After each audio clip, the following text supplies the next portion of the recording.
कन्या राशि वालों, आप सभी का स्वागत करते हैं कन्या मंथन भिंड यूट्यूब चैनल में। बंधुओं, पितृपक्ष प्रारंभ होने से पहले आपके पितृ देवताओं ने आपके लिए भेजा है एक जरूरी संदेश। आपको यह संदेश जानना बहुत अधिक आवश्यक है, क्योंकि आपके पितरों की कुछ जरूरी मांगे हैं।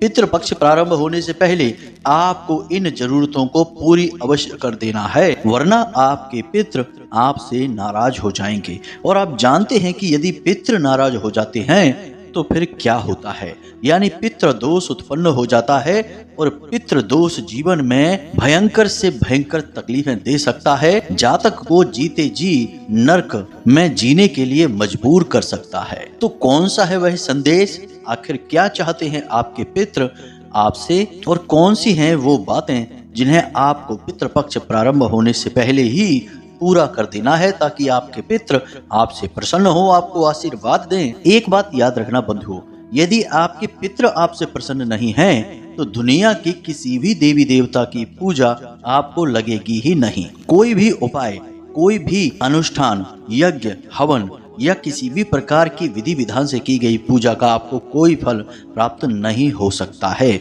क्योंकि आपके प्रथम देवता तो आपके पितृ देवता ही हैं। यदि वे ही आपसे प्रसन्न नहीं हैं, तो अन्य देवी देवताओं का तो सवाल ही पैदा नहीं होता है।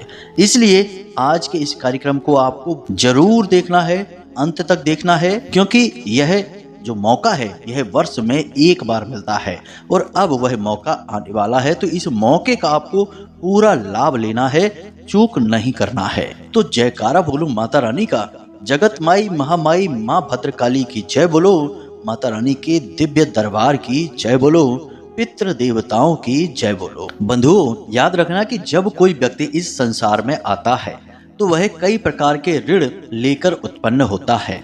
इसके विषय में हमने अपने एक वीडियो में आपको बताया था, जैसे कि देव ऋण, मातृ ऋण, पितृ ऋण, गुरु ऋण। इस प्रकार के कुछ ऋण होते हैं जिन्हें उसे अपने जीवन काल में चुकाना पड़ता है। अब यहाँ पर हम पितृ ऋण की ही बात करेंगे। हर इंसान इस संसार में जब आता है तो वह पितृ ऋण लेकर आता है। अब पितृ ऋण क्यों से मिलता है?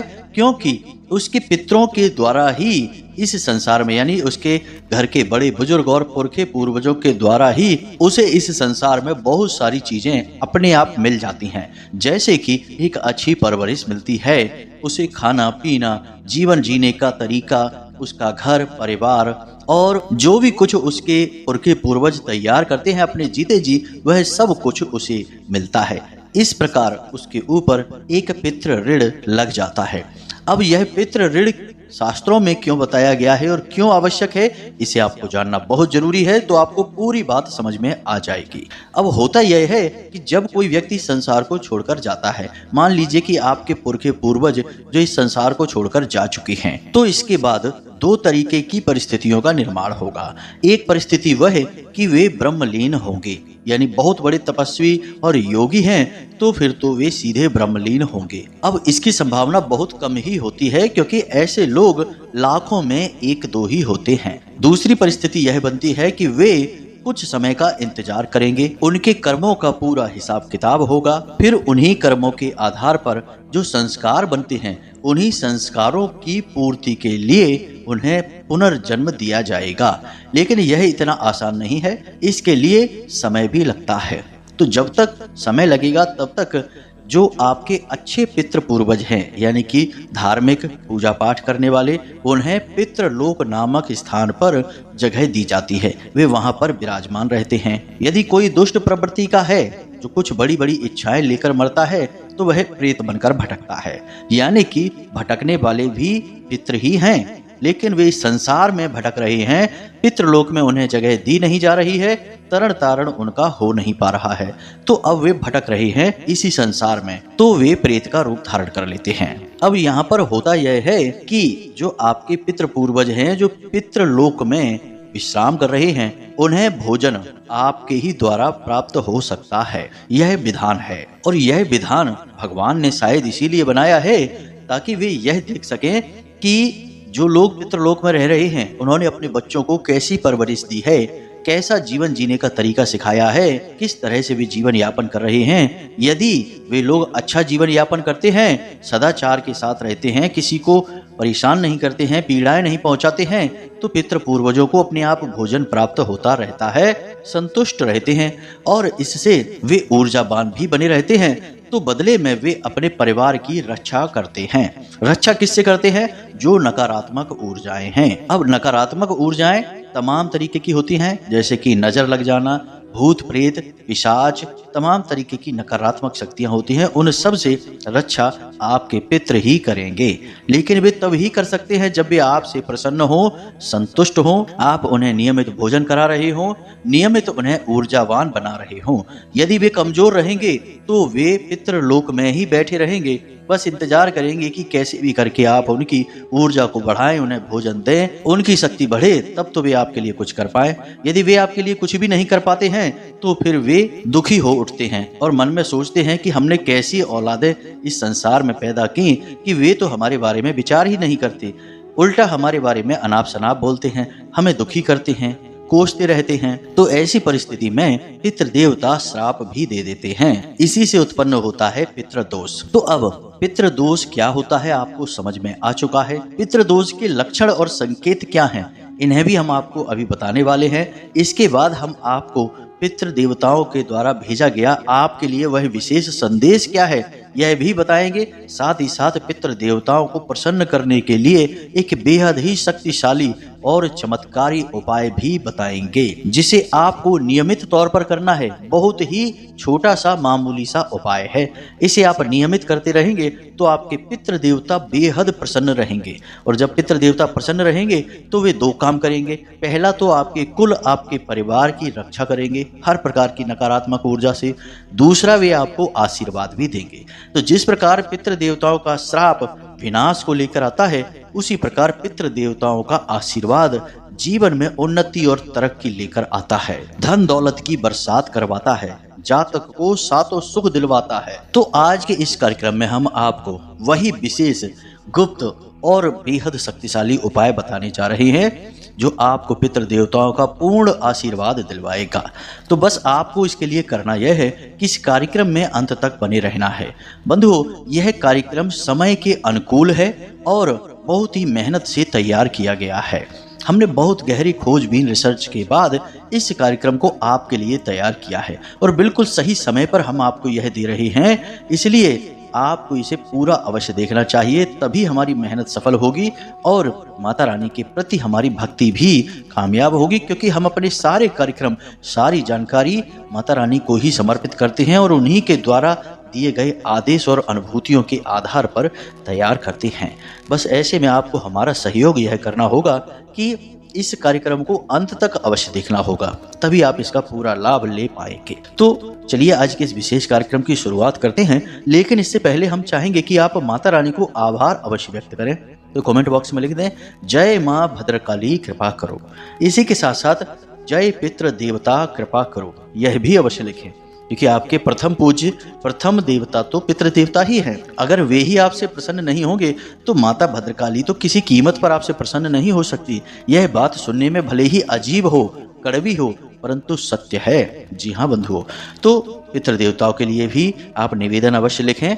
इसी के साथ साथ आप यदि इस कार्यक्रम पर पहली बार आए हैं तो आप इस चैनल को सब्सक्राइब अवश्य कर लें। ऐसा करते ही आप हमारे और माता रानी के दिव्य परिवार के सदस्य बन जाएंगे और आपके जीवन में अपने आप सदगति आनी शुरू हो जाएगी। हम प्रतिदिन आपके लिए ऐसे ही महत्वपूर्ण और बेहद ही चमत्कारी ज्ञानवर्धक कार्यक्रम लेकर आते रहते हैं। तो चलिए जल्दी से चैनल को सब्सक्राइब करिए, फिर आगे बढ़ते हैं। तो बंधुओं, अब ध्यान से सुनिए। जब भी दीपावली आती है तो लोग त्योहार आने से पहले ही उसकी तैयारियां शुरू कर देते हैं। कोई भी त्योहार आए, रक्षाबंधन का त्योहार आता है तब भी लोग तैयारियां शुरू कर देते हैं, राखियां खरीदने लगते हैं, मिठाइयां बनवाने लगते हैं, नहीं बना सकते तो खरीदने लगते हैं। होली आती है तो उसकी भी तैयारी।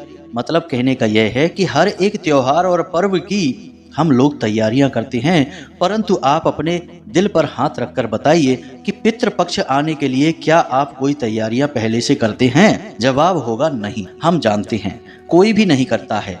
अब आपके सबसे पहले और सबसे जरूरी देवता पितृ देवता हैं, क्योंकि वे आपके घर के सदस्य हैं। उन्हें आपसे बहुत अधिक प्रेम है। वे बार बार इस संसार में आते हैं, आपके हालचाल लेते हैं, आपको देखते हैं, आपके बारे में समझने की कोशिश करते हैं, आपके संदेश देवी देवताओं तक पहुंचाते हैं। इसीलिए आपने देखा होगा कि कई बार आपको अपने पितृ पूर्वज जो इस संसार में नहीं है, ऐसे लोग सपने में दिखाई देते हैं। कभी कभी तो आपको कुछ कहते हुए भी सुनाई देते हैं, कभी कभी सिर्फ दर्शन मात्र देते हैं। तो क्यों देते हैं दर्शन? क्योंकि वे इस संसार में आते हैं आपसे मिलने के लिए, आपको देखने के लिए। अब यह जो 16 दिनों का पर्व है, यह उन्हीं के लिए है। लेकिन आपने क्या उनके स्वागत के लिए कोई तैयारियां की हैं? नहीं की हैं। यह तो बड़े ही दुख की बात होगी। एक तो आपसे इतना अधिक प्रेम करने वाले, दूसरा इस संसार में भी नहीं है, और उनके द्वारा दी गई ना जाने कितनी भेंटों का आप खूब उपयोग कर रहे हैं। किसी के पितृ पूर्वज जमीन जायदाद छोड़ गए, किसी के फैक्ट्री छोड़ गए, किसी के दुकानें छोड़ गए, किसी के तमाम घर मकान और गाड़ियां छोड़ गए। सबका आप उपयोग कर रहे हैं, लेकिन आप उनके समय के लिए उन्हें बिल्कुल भी ना तो सम्मान दे रहे हैं और ना ही उनका स्वागत करना चाहते हैं। बस एक दिन के लिए आप ब्राह्मणों को श्राद्ध का भोजन खिला देंगे और आपका काम पूरा हो जाएगा। ना कोई सम्मान, ना कोई विचार, ना कोई चर्चा और ना ही किसी प्रकार का कोई भावनात्मक लगाव। बंधु, क्या यह व्यवहार आपका सही है आपके पितरों के लिए? जब आप इस संसार को छोड़कर जाएंगे और आपके बच्चे आपके साथ ऐसा व्यवहार करेंगे, आपकी ऐसी अनदेखी करेंगे, तो आपको कैसा महसूस होगा? हम आपको ये सारी बातें इसलिए बता रहे हैं क्योंकि आज का विषय बहुत ही गहन है। बहुत सारे जातकों के जीवन में जो समस्याएं चल रही हैं, उनमें से ढेर सारी समस्याओं का कारण आज का यह विषय है। जी हाँ बंधुओं, तो इसे बिल्कुल भी हल्के में मत लेना। हम आपको सारी बातें बहुत गहराई से समझाने का प्रयास कर रहे हैं, और जो बातें हम आपको बता रहे हैं वे कोई कही सुनी बातें नहीं हैं, हमारा अपना व्यक्तिगत जीवन भर का अनुभव है। बंधुओं, एक बात बताते हैं। एक सज्जन हमारे पास आए, बोले हमारे बेटे की नौकरी जरा से नंबरों से चूक जाती है।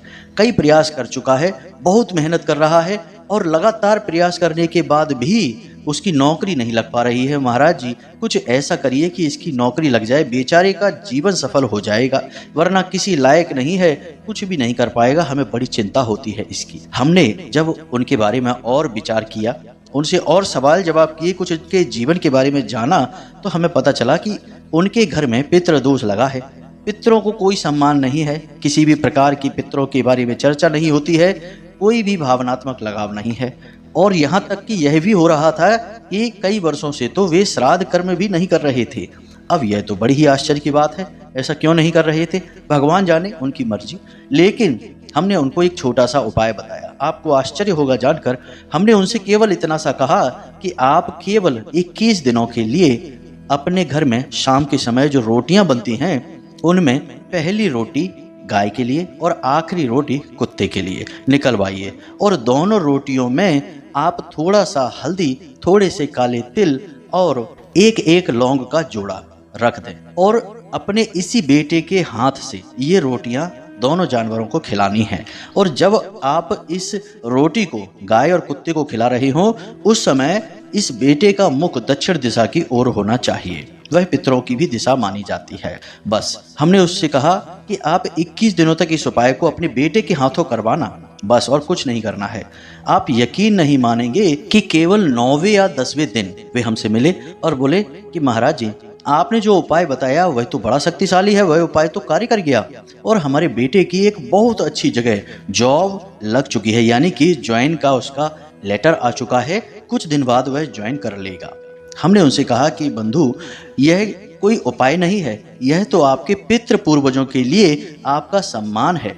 आपके पितृ देवताओं को ऊर्जावान बनाने के लिए, उनकी शक्ति बढ़ाने के लिए हमने यह उपाय करवाया था।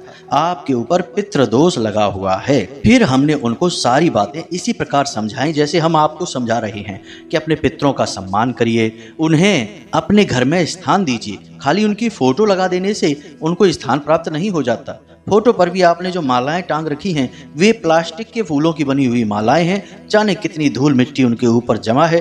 आपने उनकी तरफ कभी मुड़कर भी नहीं देखा है। तो हमने उन्हें बिल्कुल इसी प्रकार समझाया जैसे हम आपको समझा रहे हैं, तो उन्हें सारी बातें समझ में आ गईं, उनकी आंखें खुल गईं। उन्होंने हमारा बहुत धन्यवाद किया। उसके बाद माता भद्रकाली के दर्शन किए और सीधे उन बातों पर अमल शुरू किया जो हमने उन्हें बताया था। आज समय यह है कि उनका बेटा बहुत अच्छी जगह नौकरी कर रहा है, घर परिवार में सुख और शांति है और जीवन बड़ा ही सुंदर बीत रहा है। और इसका कारण क्या है? केवल पितृ देवताओं को प्रसन्न कर देना। पितृ देवताओं ने जहां आशीर्वाद देना शुरू किया वहां बारे न्यारे हो जाते हैं। अब जब पितृ दोष लग गया, कहने का मतलब यह है कि कैसे जाने कि पितृ नाराज हैं, यानी दोष लगा हुआ है, पितरों का श्राप लगा हुआ है, यह कैसे जाने? तो सबसे पहला लक्षण संकेत ध्यान से समझे। सबसे पहला संकेत और लक्षण यही है कि आपको रात्रि को 11 बजे से 1 बजे के बीच में अक्सर नींद टूट जाएगी। अब किसकी नींद टूटेगी? घर में तो इतने सारे लोग हैं, सभी की नहीं, केवल उस इंसान की जो घर का मुखिया है, जिसके ऊपर इस घर को चलाने की जिम्मेदारी है, यानी जो पैसे कमाता है, उस व्यक्ति की नींद रात्रि को 11 बजे से 1 बजे के बीच अक्सर खुल जाया करेगी। जी हाँ बंधुओं, और उस समय में उसे बेचैनी भी होगी, उस समय में उसे कई बार डरावने सपने भी दिखाई देंगे और उसी समय में उसे कभी कभी पितृ पूर्वजों के, यानी कि उसके घर के जो लोग हैं जो इस संसार में नहीं हैं, उनके दर्शन भी होंगे। जी हाँ बंधुओं, और अक्सर सपने में उन्हें काला सांप दिखाई देगा। अब ये उन्हें भी हो सकता है, उनकी धर्मपत्नी को भी दिखाई दे सकता है। तो अब आप विचार करिए कि आपके साथ ऐसा होता है? रात्रि को 11 बजे से 1 बजे के बीच आपकी आंख खुलती है, आपको बहुत अधिक प्यास लगती है रात्रि के समय और सपने में सांप दिखाई देता है, अक्सर बेचैनी रहती है, या तो फिर ऐसा होगा कि आपको 1 बजे से पहले नींद ही नहीं आएगी। जी हाँ बंधु, आप चाहे कुछ भी करें या ना करें, लेकिन आपको 1 बजे तक नींद ही नहीं आएगी। 1 बजे के बाद ही आपको नींद आएगी। ये सारे संकेत हैं कि आपके ऊपर पितृ दोष लगा हुआ है, आपके पितृ परेशान हैं और उस परेशानी को आप खुद महसूस कर रहे हैं, क्योंकि बेशक भले ही वे इस संसार में नहीं हैं, लेकिन उनका मन, उनकी भावनाएं आपसे जुड़ी हुई हैं। आप भले ही उन्हें भूल गए हों। और याद रखना कि इस संसार में सारे बंधन बहुत ही कमजोर हैं, या बहुत से तो हैं ही नहीं, बस दिखावा है, लेकिन भावनाओं का जो बंधन है वह बहुत ही मजबूत बंधन होता है। यह तो वह बंधन है जिससे भगवान भी खींचे चले आते हैं, भगवान भी बच नहीं सकते। तो उसी भाव के बंधन से, भावनाओं के बंधन से पितृ आपके जुड़े हुए हैं, वे बेचैन हैं, व्याकुल हैं, तो आप भी बेचैन और व्याकुल हो रहे हैं। अब और भी कई संकेत हैं, लक्षण हैं, इन्हें भी जरा सा ध्यान से समझिए। पति पत्नी के बीच कलह रहेगा, क्लेश रहेगा। जी हाँ बंधु, भाई बहनों के बीच, यानी कि 2 भाई हैं, 3 भाई हैं, आपस में बनेगी नहीं, पिता पुत्र की आपस में बनेगी नहीं। बेशक झगड़े नहीं होंगे, लेकिन विचार नहीं मिलेंगे, मनमुटाव रहेगा, आपस में एक दूसरे से अधिक बात नहीं करेंगे, बस उतनी सी ही बात करेंगे। अगर ज़्यादा बात करेंगे तो झगड़ा हो जाएगा, विवाद हो जाएगा। यह भी संकेत है, इसे भी आप समझ लीजिए और मिलाइए अपने जीवन में कि क्या आपके साथ ऐसा है। तीसरा संकेत पैसे को लेकर। पैसे को लेकर संकेत जो है वो कई और चीज़ों से भी जुड़ा हुआ है और पितृ देवताओं से भी जुड़ा हुआ है। आपके कार्यों में बार बार बाधाएं आएंगी। आप काम जो कर रहे हैं, सोचेंगे कुछ, होगा कुछ और। आपने प्लान कुछ और बनाया, उसका नतीजा कुछ और ही निकलेगा, यानी कि आपकी उम्मीदों से बिल्कुल अलग। बार बार आपके हर एक काम में रुकावट आएगी, हर जगह से आपको निराशा हाथ लगेगी और आपके द्वारा की गई सारी मेहनत पानी में जाएगी। कोई उसे देखेगा ही नहीं और ना ही उसका सम्मान करेगा। आपको मन ही मन लगेगा कि मैंने कितनी मेहनत की, कितने दिल से काम किया, लेकिन दुनिया के किसी भी इंसान को आप पर भरोसा ही नहीं होगा, आपकी मेहनत पर भरोसा नहीं होगा और आपके बारे में लोग अनाप शनाप बातें करेंगे। कहने का मतलब यह है कि कोई भी योजना सफल नहीं, पैसे को लेकर हमेशा तंगी और हर जगह पैसा फंसेगा, अटकेगा। जी हाँ बंधु, लेकिन इन सब से कहीं बढ़कर एक संकेत और है जो कि आपकी आने वाली पीढ़ियों पर दिखाई देगा। यानी आपके घर के जो बच्चे होंगे, चाहे वो छोटा बच्चा हो, चाहे बड़े बच्चे हो, कॉलेज वाले हो, सभी बच्चे आपसे विरोध करेंगे, यानी घर के बड़े बुजुर्गों से विरोध करेंगे। घर के बड़े बुजुर्ग कहेंगे कुछ और, बच्चे करेंगे कुछ और, अपनी मनमानी करेंगे और गलत रास्तों पर चलेंगे। कई बार तो बुरी तरह से पथ भ्रष्ट हो जाएंगे, परिवार के मान सम्मान और छवि पर भी दाग लगवा देंगे। जी हाँ बंधुओं, ऐसा भी होता है। कई बार गलत संगत में बच्चे पड़ जाएंगे, घर के बड़े बुजुर्गों की तो सुन ही नहीं रहे हैं, उन्हें तो अपना दुश्मन मान बैठे हैं। बाहर के गलत लोगों की संगत में आकर उन्हीं की बात मानेंगे और फिर कुछ गलत कर बैठेंगे, कुछ ऐसा बड़ा गलत कृत्य कर देंगे कि परिवार की छवि खराब हो जाएगी। साथ ही साथ बच्चे बहुत ही चिड़चिड़े हो जाएंगे, पढ़ाई लिखाई में मन नहीं लगेगा, बात बात पर घर के बड़े लोगों को पलट कर जवाब देंगे, उनसे झगड़ा करने की कोशिश करेंगे और घर के बड़े बुजुर्गों की छोटी से छोटी बात को भी अपने दिल से लगा लेंगे और फिर अनाप शनाप विचार अपने मन में लाएंगे, यानी कि दुश्मनी को पालेंगे, एक तरीके की शत्रुता जैसी बनाएंगे। यह पितृदोष का सबसे मजबूत संकेत है। अब आप विचार करके देख लीजिए कि आपके घर में यह संकेत आपको दिखाई दे रहा है। एक बात हम यहाँ पर और आपको बता दें जो सुनकर आपको थोड़ा सा झटका लगेगा, विचित्र भी लग सकता है। वह बात यह है कि आज के समय में जितने भी लोग आपको इस संसार में दिखाई दे रहे हैं उनमें से 90% से ज्यादा लोगों के ऊपर पितृदोष लगा हुआ है। इसीलिए ऐसे संकेत आपको अक्सर बहुत सारे लोगों के जीवन में दिखाई देंगे। अब ऐसा क्यों है, हम इतनी बड़ी बात क्यों कह रहे हैं, क्यों 90% लोगों के ऊपर पितृदोष हमने कह दिया? बंधु जरा विचार करके देखिए, आज के समय में लोग किस तरह जीवन जी रहे हैं। तरह तरह के तो व्यसन पाल रखे हैं, कोई शराब पी रहा है, कोई जुआ खेल रहा है, कोई तमाम तरीके के व्यभिचार कर रहा है, उल्टे सीधे कार्यों में डूबे हुए हैं। ना तो घर के बड़े बुजुर्गों का सम्मान कर रहे हैं, ना ही घर की महिलाओं का सम्मान कर रहे हैं और पैसे कमाने की अंधी दौड़ में शामिल हैं। कुछ भी करके पैसा कमाना चाहते हैं, फिर चाहे किसी का दिल दुखे, चाहे किसी की कितनी भी बड़ी क्षति पहुंचे या नुकसान हो जाए, कोई फर्क नहीं पड़ता है, बस पैसा कमाना चाहते हैं। यानी कि आपने अगर अपने जीवन में किसी का हक मार के पैसा लिया, बड़े बुजुर्गों का अपमान किया, महिलाओं का अपमान किया, जुआ शराब वेश्यावृत्ति आदि कार्यों में यदि आप लिप्त हो जाते हैं तो सारे के सारे जो कारण हैं ये पितृदोष को उत्पन्न कर देते हैं। अब दूसरा एक कारण और है कि घरों का जो माहौल है, इसे जरा आप देखिए। पुराने जमाने में घरों का माहौल कैसा होता था? गाय के गोबर से घर को लीपा जाता था, घर के आंगन में तुलसी मैया का स्थान हुआ करता था, घर में तरह तरह के पवित्र पौधों को लगाया जाता था, जगह जगह घर के कोनों में अलग अलग स्थानों पर दीपक जलाए जाते थे। ये सारे क्यों होते थे कार्य? क्योंकि ये सारे कार्य ऊर्जाओं को शुद्ध करते थे, पितृ पूर्वजों को प्रसन्न करते थे।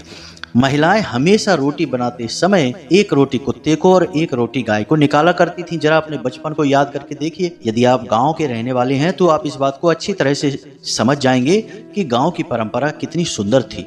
हमेशा गाय और कुत्ते को रोटी निकाली ही जाती थी और बचा हुआ आटा कभी रखा नहीं जाता था। गांव में तो फ्रिज भी नहीं होते थे, तो आटा पूरा का पूरा उपयोग कर लिया जाता था। अब फ्रिज आ गए हैं, शहर का वातावरण हो गया, अब लोग बचत करना चाहते हैं तो बचा हुआ आटा गोल बनाकर पिंड के रूप में फ्रिज में रख दिया।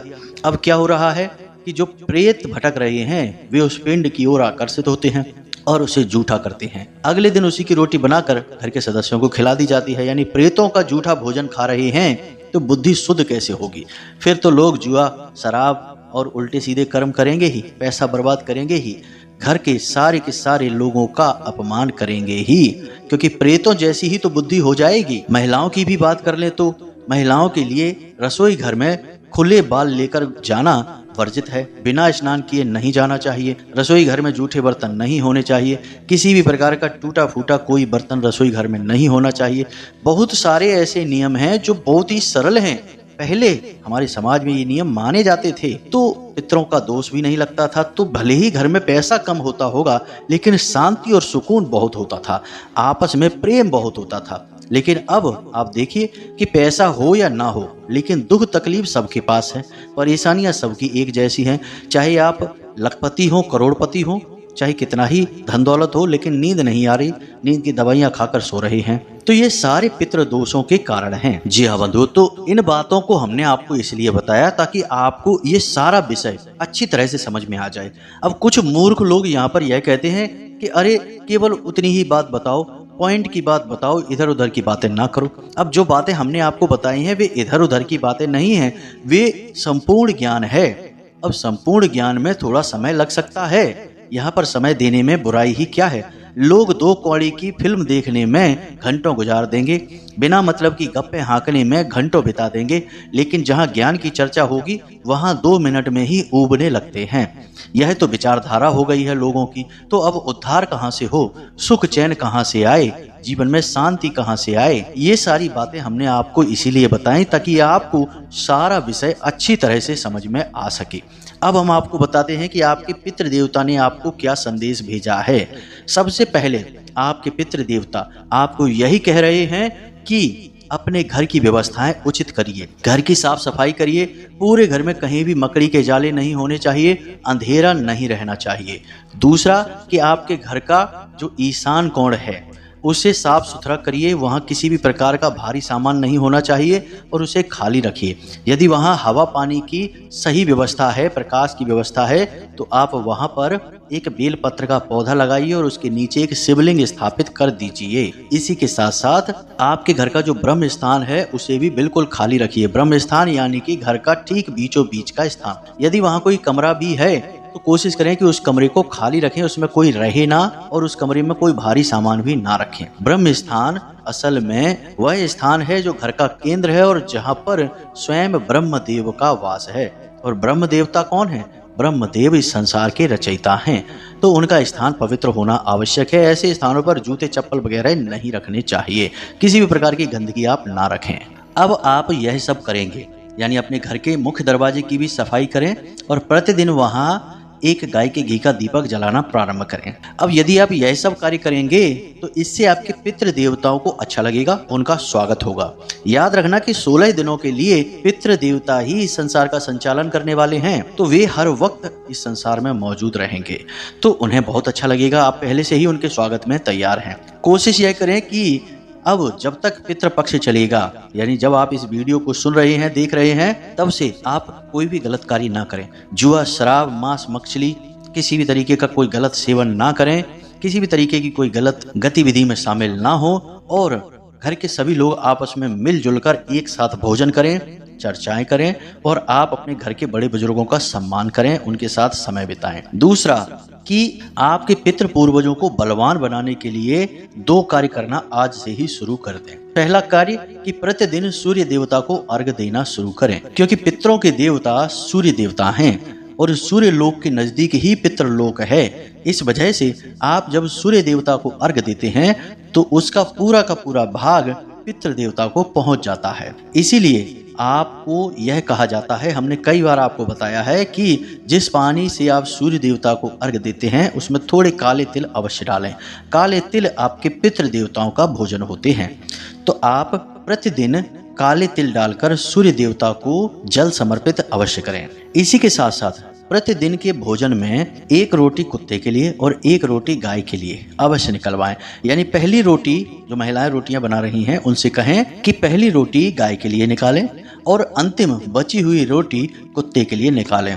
और भूल कर भी आटे को फ्रिज में ना रखें, यानी माड़ा हुआ आटा, गूंदा हुआ आटा यदि आपने घर में कहीं रख दिया तो प्रेत तुरंत आ जाएंगे आपके घर में। अब समझिए कि जैसे पितृ इस संसार में आएंगे और रहेंगे, वैसे ही प्रेत तो पहले से ही यहाँ भटक रहे हैं, उन्हें तो पितृलोक में प्रवेश ही नहीं दिया गया है, तो प्रेत तुरंत आकर्षित होंगे और उसे जूठा करेंगे। तो इस पितृपक्ष में तो आपको भूलकर भी गूंथा हुआ आटा अपने फ्रिज में नहीं रखना है। यदि बच जाता है तो उस पूरे आटे की रोटियां बनाकर कुत्तों को खिला दें। बस इन उपायों को आप करें, जीवन शैली को सुधारें, अपनी भाषा शैली को भी सुधारें और अपशब्दों का प्रयोग ना करें। बस इतने से कार्य आप करें। यही आपके पितरों का संदेश है आपके लिए और यही आपके पितर आपसे चाहते हैं। यदि आप यह करते हैं तो आपके पितर आपसे तुरंत प्रसन्न हो जाएंगे। फिर जरा सा श्राद्ध कर्म करने से ही आपके पितर तुरंत आपको आशीर्वाद देंगे और पितरों का यदि आशीर्वाद मिल गया तो फिर आपके बारे न्यारे हो जाएंगे। जी हाँ बंधुओं, कई सारे आपके नकारात्मक कर्म, आपके कष्ट तुरंत कटने शुरू हो जाएंगे। तो हमने जो जानकारी आपको दी है, इस जानकारी का प्रयोग करिए और अपने जीवन में बदलाव होते हुए खुद महसूस करिए। इसी के साथ साथ यदि कोई प्रश्न आपके मन में उठता है तो आप कमेंट करके पूछें या डिस्क्रिप्शन में दिए गए व्हाट्सएप नंबर पर भी मैसेज करके पूछ सकते हैं, कॉल ना करें। तो चलिए आज के इस कार्यक्रम को विराम देते हैं। हमेशा हंसते रहिए, मुस्कुराते रहिए, सकारात्मक रहिए और दिन में एक बार मंदिर अवश्य जाइए, क्योंकि आपका उद्धार वहीं से होना है। मिलते हैं अगले कार्यक्रम में, तब तक के लिए धन्यवाद। प्रेम से बोलिए जय माई की, जय माँ भद्रकाली। माता रानी आपका कल्याण करें। धन्यवाद।